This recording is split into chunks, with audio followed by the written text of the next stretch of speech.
Hey guys, welcome back to Armoured Warfare. Today I'm going to do a tank comparison between two Tier 5 tanks. The first one is the Chieftain Mark 5 and the second is the Leopard 1A5. I've chosen to do Tier 5 and these two tanks specifically because one, it starts getting expensive when you're choosing which tank to get. These are 1.9 million credits each, so not exactly on the cheap side. And two, this is where the difference in main battle tank styles really stands out, I think. In playstyle and the type of armor and health pools that you're starting to get. And I think it carries on to diverge down up until tier 9 and 10. So we're going to do a direct comparison between these two.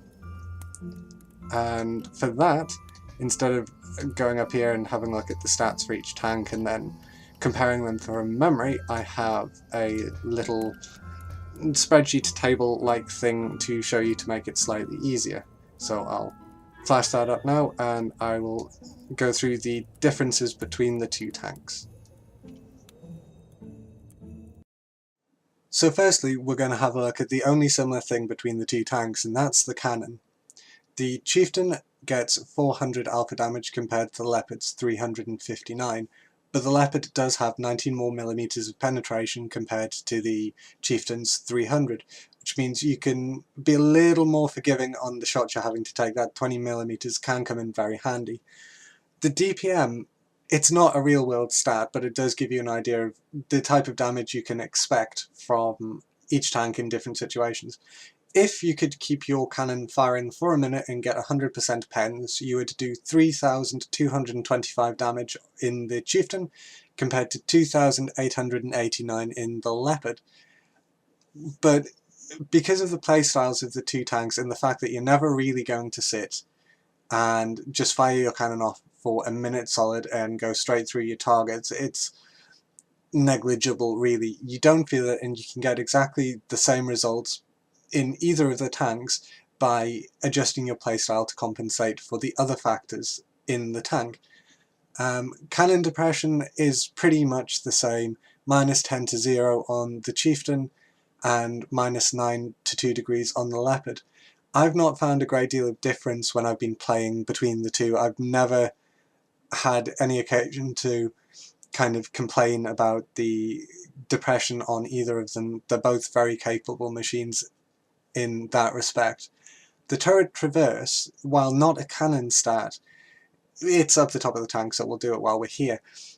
The Leopard has a much faster rate of turret traverse than the Chieftain, which fits well with the Leopard's playstyle and comes in very, very handy because of the amount of moving and relocating you need to do. The last stat on the cannons that really make a difference is the targeting time. 2.24 seconds for the Chieftain and 1.87 for the Leopard. Again, the Leopard wins, but if it didn't, then I think it'd be a much, much weaker tank because of the way you have to play it. I will note the accuracy spread of 0.08 on the Chieftain and 0.09 on the Leopard. While it doesn't sound very much, 0.01 difference, in practice I found that the Leopard is the much more inaccurate tank, even for the minute number it sounds. I find myself missing a lot more shots when I'm fully locked with the Leopard than with the Chieftain. But it's one of those things. If you're really relying on the 100% accuracy all the time to hit that tiny little weak spot, then possibly, especially in the Leopard, you should be relocating to find an easier target or getting around the side or rear of your target to make that slightly less of an issue, especially at range when maybe a couple of meters going forward or back can make the difference to your shot. It's not really too big of a factor, but to me it feels like a huge one when I'm playing, but I could just be being picky. The real difference starts to come in when you look at the mobility of the two tanks. The Chieftain gets 48.6 km/h top speed compared to the Leopard's 64.8. The acceleration is just under 3 seconds faster on the Leopard when going to 32 kilometers an hour, 6.10 seconds for the Leopard compared to 9 dead seconds on the Chieftain. And again, this is all going into the way you're going to have to play the two tanks differently to be effective. And that is dictated by the final factor, the final block down the bottom here, which is the armour. And you can see that from the big block of green, the Chieftain wins in this section hands down. The Chieftain is built out of rolled plate armour compared to the Leopard's pure steel, so you have slightly different damage modifiers. You have 1.15 on AP, HE and shaped charge ammunition in the Chieftain compared to a straight 1.0 modifier for AP, HE and shaped charge in the Leopard. The same applies to the turrets. They are both made out of the same thing, rolled plate again for the Chieftain and steel for the Leopard. Now if you look at the numbers, this is where the biggest difference is, and this is why the Leopard has such high mobility compared to the Chieftain. You have 454mm of frontal turret armour, 195 side and 57 in the Chieftain compared to 180 for the front, 80 for the sides and 45 for the rear in the Leopard. The hulls, while not so important, the main difference is in the turret, because the turret is always going to be the strongest point of your tank. The hull armour 115, 81 and 46 front, sides and rear on the Chieftain compared to 70, 45 and 35 in the Leopard. Not such a big difference, but you still do feel it. For the Chieftain, and this goes into playstyle, you're able to sit a lot more and absorb a lot more damage before it starts getting through that armour compared to the Leopard, where you really do have to hold your shots and make sure you're not the target, relocate a lot, try not to take those shots in the first place. The Chieftain is quite happy just to sit there and take the beating, and it's capable of doing it as well. The Leopard, if you're sitting in trying to take the hits while you have more HP and more armour than other tank types, you're still not going to survive it, to be brutally honest. You can, when it's called for, you can get away with doing it, but only if it's a very, very small number of tanks and they don't hit very hard. Your best bet, as always, in the Leopard is to stick to the rule of tank fighting, which is not get hit in the first place. If you can get your damage done and get the hell out of there before fire is returned, then that's what you want to be doing. Whereas the Chieftain, you can, I'm not going to say face roll, but you can be a lot more aggressive in it. You can take a lot more hits, deflect a lot more shells, and stand in there and really brawl it out with anything else that shows up. But before we go into some actual gameplay, I'm going to quickly flash up another little chart that I've done to highlight the differences between the ammo types compared to the armor types you're firing at. And this is important because the Chieftain only fires AP and HESH ammunition compared to the Leopard's AP, heat and HEP rounds, and I'll cover those with this. And the reason the Chieftain firing AP and HESH and not getting heat isn't such a big problem is because of the types of armour you're going to be facing. Now, across the top we have AP, HE, heat and ATGM. Armour piercing, high explosive anti-tank and anti-tank guided missiles, and down the side I have listed the types of armour that are available and that you'll be facing. So as you can see from the nice chunk of green in the AP column, there's very little that's designed to counter AP rounds. The only way you can really do it is by increasing the physical armour or the effective armour angling that your tank has, whereas there's a lot of things that have been designed to defeat HE, heat and anti-tank guided missiles. So the lack of heat on the Chieftain isn't actually that much of a burden, because if you're firing heat at something like the T-72, which I believe gets composite armour, then you're going to do less damage firing your heat than you would penetrating with an AP round. The same for HE. Explosive reactive armor is a special type of armor pack that is designed to explode on contact with rounds. So you have more chance of penetrating through the ERA with an AP round than you do with a HE round, which is going to detonate the pack and most of the damage is going to be nullified. And the same with heat, it will detonate the round as it impacts the ERA. So you don't get the penetration, so you don't get as much damage. ATGM, they're basically giant heat rounds with much higher penetration. APS, the active protection system, is specifically designed to defeat ATGMs, so you don't need to worry about that. It either shoots them at the sky or it disrupts radar tracking, which you don't have on heat rounds or HE rounds.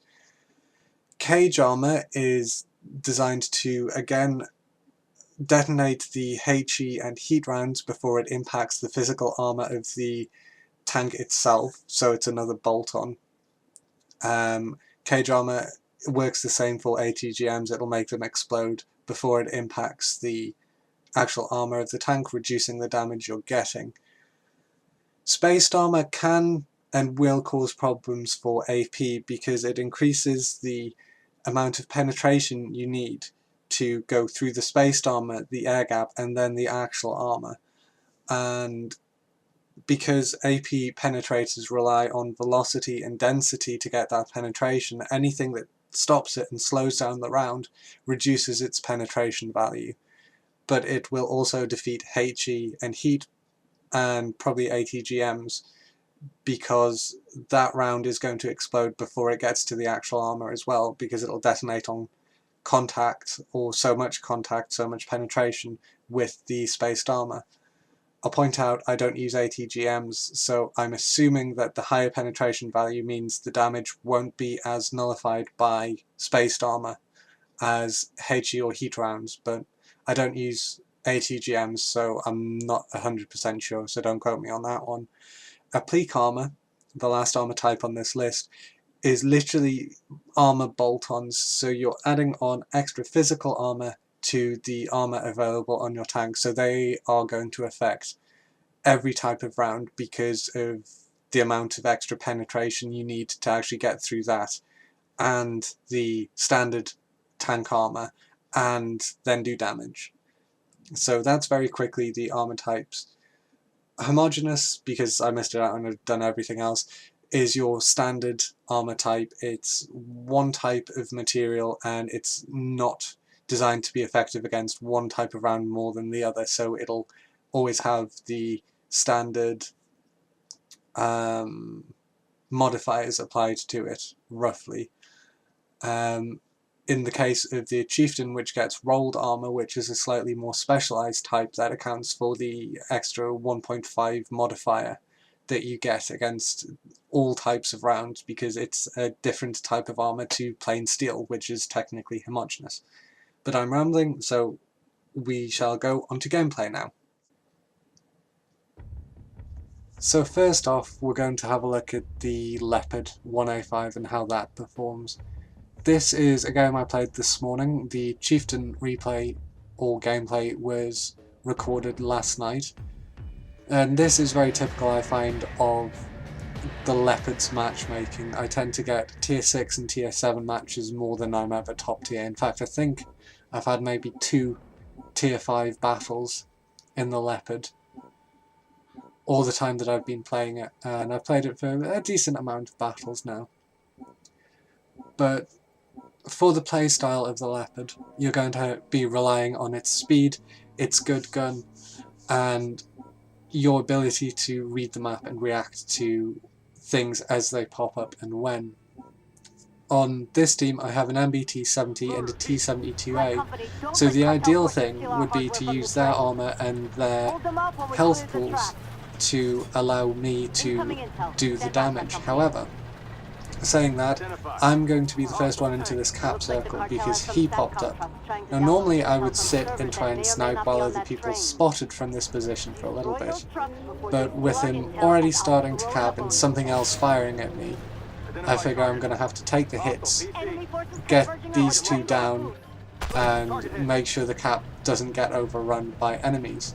And I try to use the speed here to get around this tank. Mostly manage to get away with it, although I do take a hit right about now. But I managed to take him out and not die in the process, so could be a lot worse. And I rammed him there purely to try and use him as cover from this guy, but it didn't quite work out because I was at the wrong angle. But when you're fighting, you're trying to think of these things, but it doesn't always work when you go, ooh, ram kill possibility. So I've taken nearly half my health in damage already, which is not ideal in the Leopard because it doesn't have the armor to be doing this or the health pool to be doing this. So I'm going to pop the PvE consumable, which has saved my life more times than I can count, and going to push forward probably more than I should again, and try and support the heavy armor, the MBT-70 and the T-72A, as they move down the other side of the map. Excuse me. And I do hang back here because I know there are spawns going to be in front of me at some point. So my idea here is to try and get cheap shots off through this hard cover without taking any damage in return, and it works quite well at this section. That shot was... I should have waited for that one. He was turning and increased the angle I was firing into, and means I completely donked the shot, but never mind. That one I donked because I'm crap. I was hoping to put that one in as he passed, but the shot flew low, so I wasn't able to do that. But I can get some sneaky shots in on this expeditionary tank, which, using heat rounds, I find works quite well. AP rounds, firing at a turret, or this guy's turret, would generally overpen because it's an unmanned turret, so heat is a decent choice, and as I tend to spam heat as much as I can, because it has higher potential damage than AP, I already had it loaded, so it's getting fired. Looks like that part of the train is safe.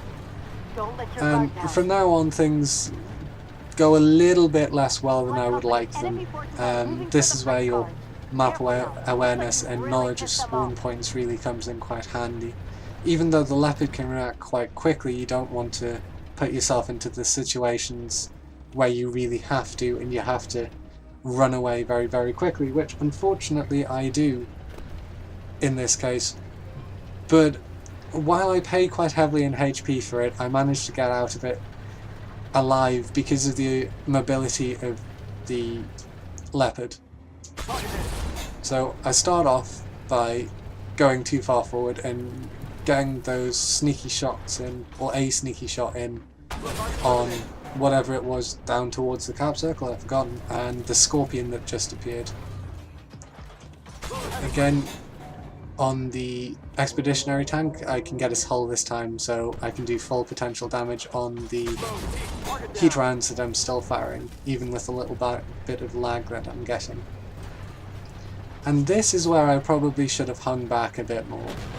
So we go in and spot the things in the centre with this MBT-70, and normally I would sit where he is so I can run away as quickly as I need to. But because I'm over this side, I have two spawns that appear behind me respectively regarding my position as they spawn. I get hit twice in the back by whoever it is behind me, an expeditionary tank looking at the map, and my only thought now is run away, because if I stay there I'm going to die.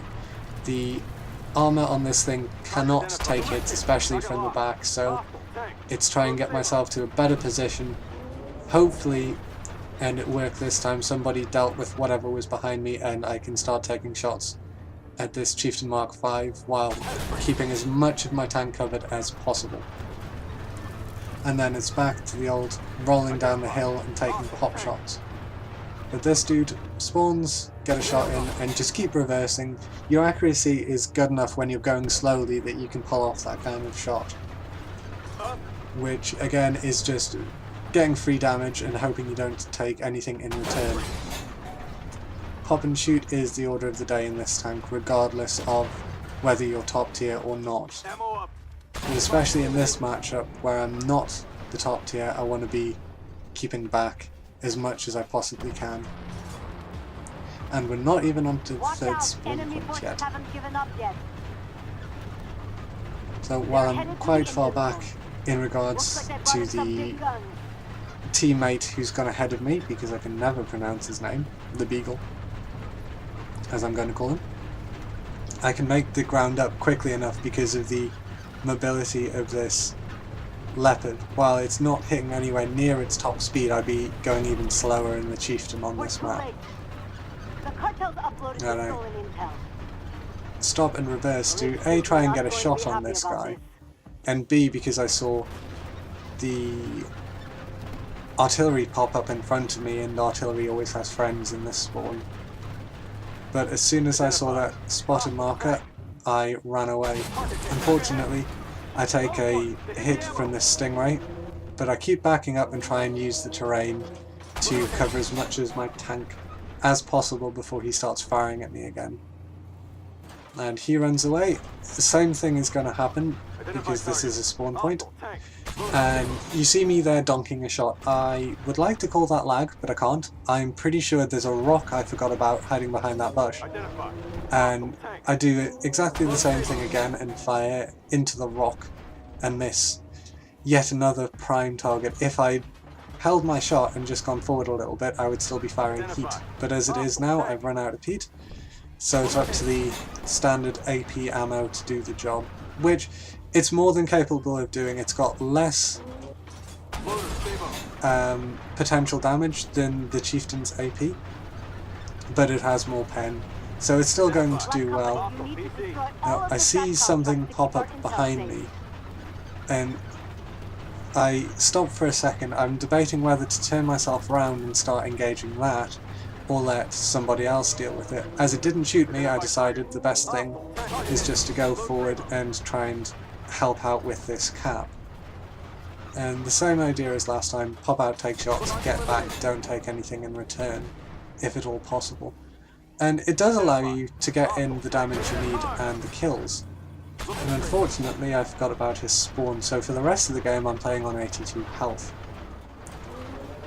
But whereas in the Chieftain I would probably have rolled forward to use the turret armour, I decide to use this tank corpse instead to give me, what, 2 foot of frontal armour?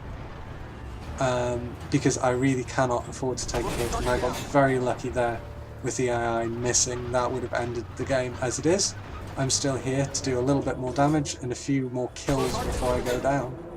And I do end up going down because I get complacent about what's in front of me, and a little while into this I'll roll forward and I'll get shot by an autoloader, and that will be the end of the game.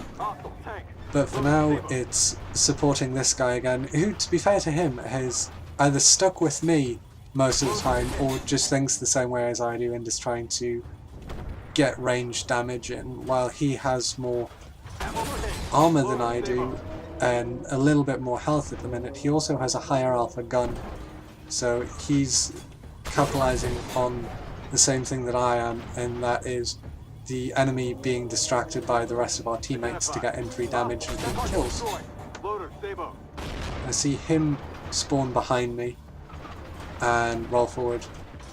At this point it's inevitable that I'm going to die, so while I normally wouldn't have gone forward, I would turn around to face him and got the frontal armour to him. In the Leopard it doesn't make too much of a difference if they can get at your hull especially.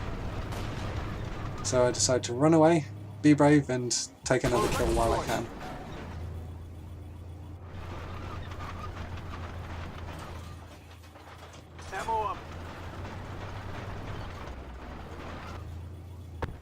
So it's at this point where I think everything in the cap is going to get spotted. I'm going to roll forward in a second and I'm going to die.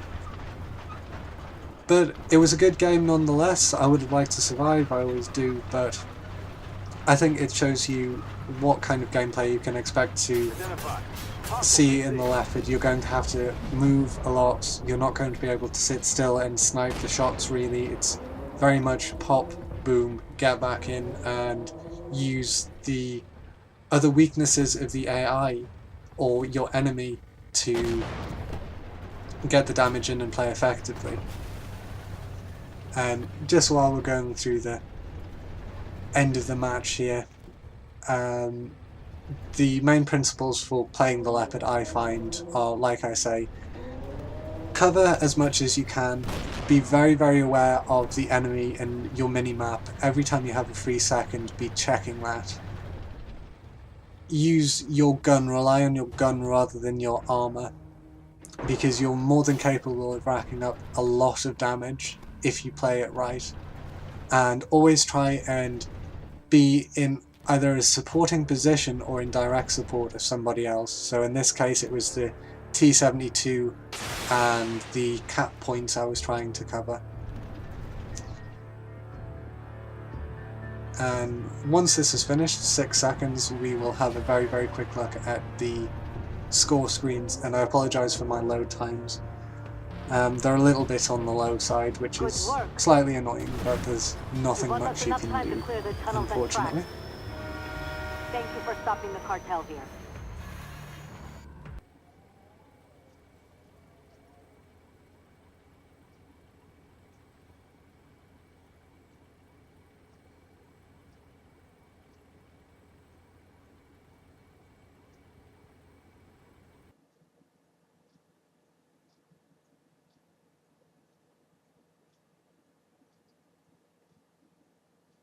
This, by the way, is the downside of recording live. So, Armoured Warfare, if you're listening, Obsidian, when are you going to implement the replays? That would be really nice. Thank you.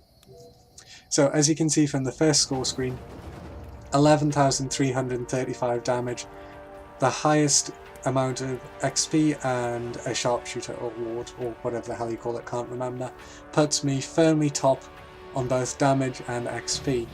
But the real point of this is right down the bottom here to show you the amount of potential damage I didn't block. I only blocked 620 in that game, which is the real lesson between the Chieftain and the Leopard. The Leopard is designed to be mobile, agile, and do damage from range, not to get up close and personal.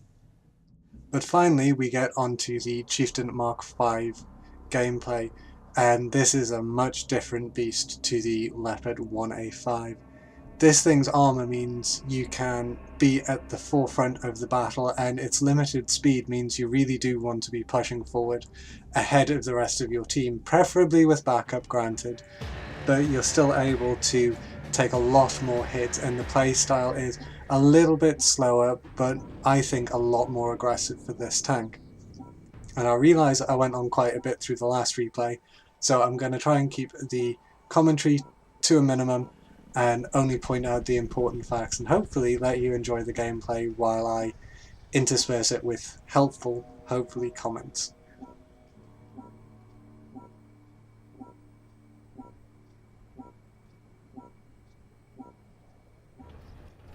You're finally here, Black Company.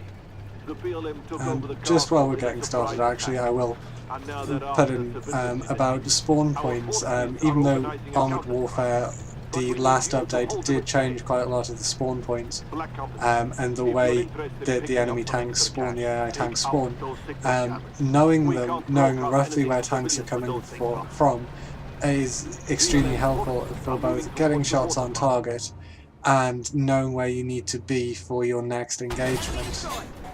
But hopefully, as soon as we get into some engagements, we can see just how much more effective the armour is on the Chieftain compared to the Leopard.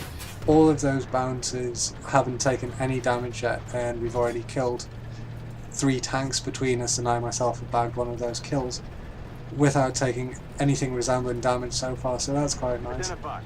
The only problem here is this Terminator. I'm not doing the full potential damage of the AP because the shots were going straight through its unmanned turret, so you know I'm wasting potential damage there, but at the same time it's helping me get kills, so I'm not going to complain at that. And this is why the heat ammo versus AP ammo isn't such a big thing, because you're still more than capable of getting the damage done that you need to get done, and even if it is possibly slightly lower in actual terms, if not in theoretical terms, than the damage per shot of a Leopard, for example. You've got the armor so you can stand in there and take the hits when you need to.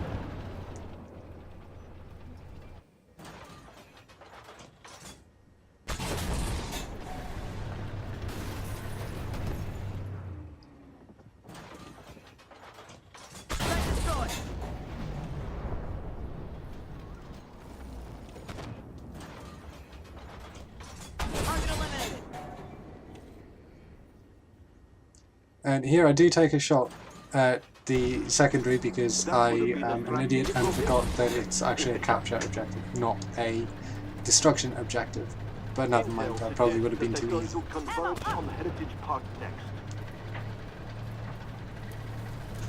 But when transitioning to the next zones, the lack of mobility, maybe not so much on a map like this, which is streets, but it can be a real pain to get to where you need to be quicker than everybody else. So I tend to, when I can, move slightly before the current objective is finished, so I can get a good head start on the next objective and get there in time. But this next piece, I'm going to show you something that the Leopard could never do, and that's stand up to this many tanks and still be firing at the end of it. And even though I'm backing off here, I'm still applying the theory that not taking the hit is better than actually getting shot at. I will note the lower glacis on the Chieftain isn't the strongest in the world, but I've never had any real problems with it. I think that's where this enemy tank managed to pen me, but I don't really stop to take a look at it. But even with AP ammo, that 20mm, 19mm different to the Leopard, less than the Leopard, might have allowed me to put that shot in, but I don't think it'll have made too much of a difference in this case.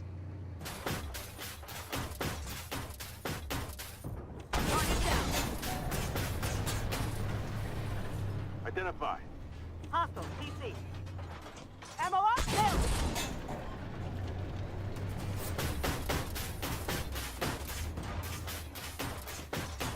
Target destroyed. Hostile, PC.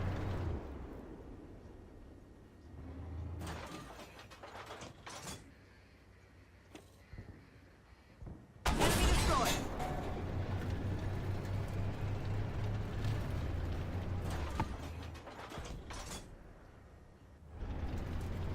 Identify. Hostile, tank.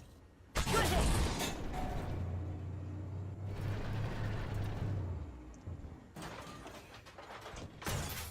So that's pretty much it for this little section of the battle, I think.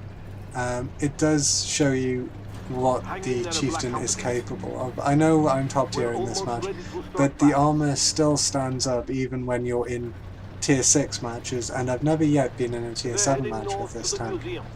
But somehow I think if you play it correctly and use that turret armor especially, you'll be absolutely fine. You'll be able to get the damage out and take the hits you need to take to get it done. So once again, moving ahead of the rest of the team because I want to get there early, use my armor, and if things are firing at me and I'm absorbing the shots, they stay alive for longer.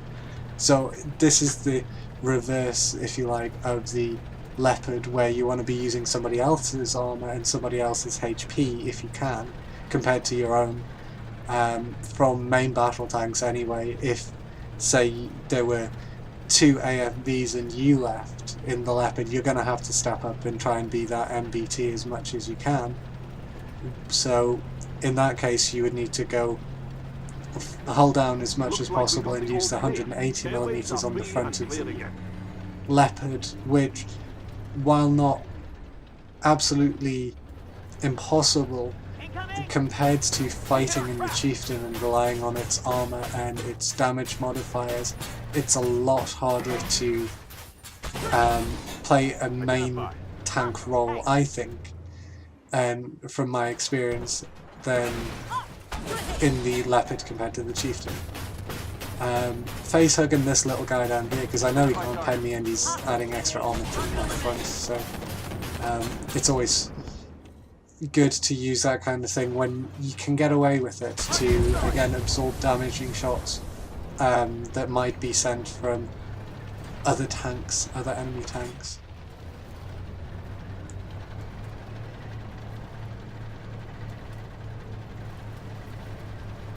I'm pulling back up here because from my experience there's more things that normally spawn around to my left, but they don't seem to want to appear this time in this match, so instead of just hanging about there and leaving my sides open, I decided to try and get a little bit more damage in before the end of this match.